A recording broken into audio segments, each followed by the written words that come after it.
योगेश, एकीकडे नाशिक, धुळे, दिंडोरी या मतदारसंघांकडे देखील सगळ्यांचंच लक्ष लागलेलं आहे. खास करून नाशिकमध्ये शांतिगिरी महाराजांमुळे इथली लढत तिरंगी होतीये. मग ही लढत नेमकी कुणासाठी भारी पडू शकते आणि या सगळ्या मतदारसंघांमध्ये कशा पद्धतीने सध्या तयारी सुरू आहे उद्याच्या निवडणुकीसंदर्भातली?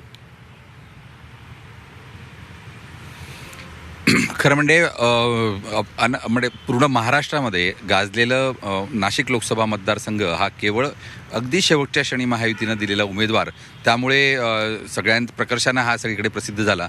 आत्ताचा जर आपण परिस्थिती बघितली तर सध्या तिरंगी लढत ही नाशिकमध्ये दिसून येते. स्वामी शांतिगिरी यांनी अगदी गिरीश महाजन, देवेंद्र फडणवीसांपासून सगळ्यांनी मनधरणी करून सुद्धा त्यांनी आपला अर्ज मागे घेतलेला नाही. सगळी प्रलोभनं देऊन सुद्धा त्यांनी अर्ज मागे घेतलेला नाही आणि ते रिंगणामध्ये अजूनही कायम आहेत. त्यामुळे त्यांचा जो फटका आहे, त्यांना जो मतं मिळणार आहे त्याचा फटका हा महायुतीलाच बसणार आहे. कारण की हिंदुत्वाची मतं आहेत, पूर्ण धार्मिक नगरीमधली ही सर्व मतं आहेत आणि तो फटका महायुतीला बसेल असाच एकूण होरा आहे. त्यामुळे आता प्रयत्न हा आहे की हे ध्रुवीकरण कसं कमी करता येईल याचा प्रयत्न करण्यासाठी गिरीश महाजन, बावनकुळे स्वतः गेल्या 48 तासापासून नाशिकमध्ये ठाण मांडून होते. अक्षरशः रात्रीच्या वेळेस म्हणजे 1 ते 1:30 वाजता पंकजा मुंडे यांना पाचारण करून काल त्यांना तातडीनं नाशिकमध्ये आणण्यात आलं आणि भारती पवार यांच्यासाठी दिंडोरी मतदारसंघात प्रचार करण्यास भाग पाडलं. कारण शेवटी वंजारी आपण जे म्हणतो धनगर समाजाची मतं, वंजारी समाजाची मतं ही खूप महत्त्वाची आहेत आणि ही सर्व मतं मिळवण्याच्या दृष्टिकोनातून ही सर्व करण्यात आलं. ध्रुवीकरण टाळण्याचा प्रयत्न हा महायुतीकडून मोठ्या प्रमाणात करण्यात आला.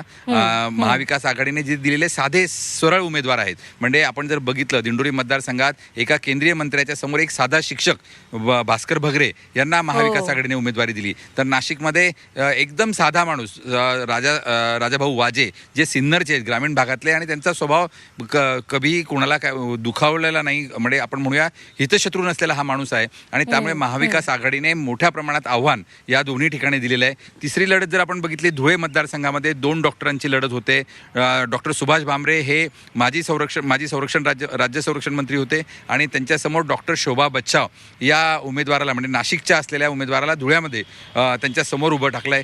एकूण जर आपण बघितलं तर काँग्रेसची जी मतं आहेत, जी काही मुस्लिम समुदायाची संपूर्ण मतं आहेत, ती महाविकास आघाडीच्या पदरात पडणार आहे आणि धुळे लोकसभा मतदारसंघामध्ये ही मतं सर्वात मोठी आहेत. आपण जर मालेगावात बघितलं तर मालेगाव बाह्य आणि त्याचबरोबर धुळ्यातला एक मतदारसंघ जिथे आमदार MIMचा आहे, हा एक गठ्ठा मतं ही शोभा बच्छाव यांना मिळू शकतात आणि त्यामुळे त्यांचं जे कॅल्क्युलेशन आहे मतांचं ते 5 लाखांच्या पुढे सुरू होणार आहे. त्यामुळे ही जर आपण परिस्थिती बघितली तर महायुतीसाठी हे तिन्ही जिल्हे खूप आव्हानात्मक आहे. त्यासाठी महायुती स्वतः गिरीश महाजन या ठिकाणी हे तळ ठोकून आहेत आणि ते जिंकवण्याचा प्रयत्न या ठिकाणी करताना दिसत आहेत. आपण जर बाकी बघितलं, मतदानाची तयारी ही जिल्ह्यामध्ये सकाळपासून सुरू झालेली आहे.